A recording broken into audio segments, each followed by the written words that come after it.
really shows yung sobrang detached ni ano no ni BBM sa reality and how a humble vinegar can be very very useful.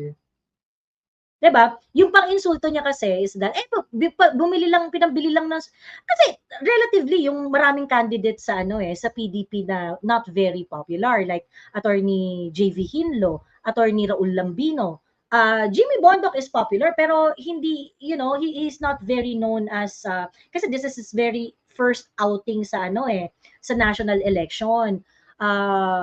Who else ang not very popular? Attorney Vic Rodriguez is relatively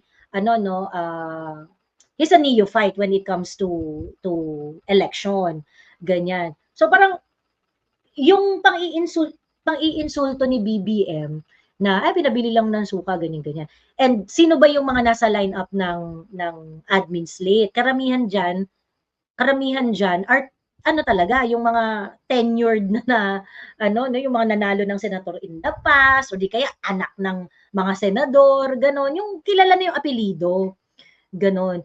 But because they do not understand yung galawan sa grassroots, you use a word to insult your enemies by using the humble vinegar.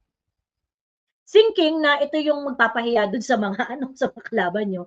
But, yung insulto mo, BBM, it's not going to resonate. Why? Because vinegar has a lot of uses, di ba?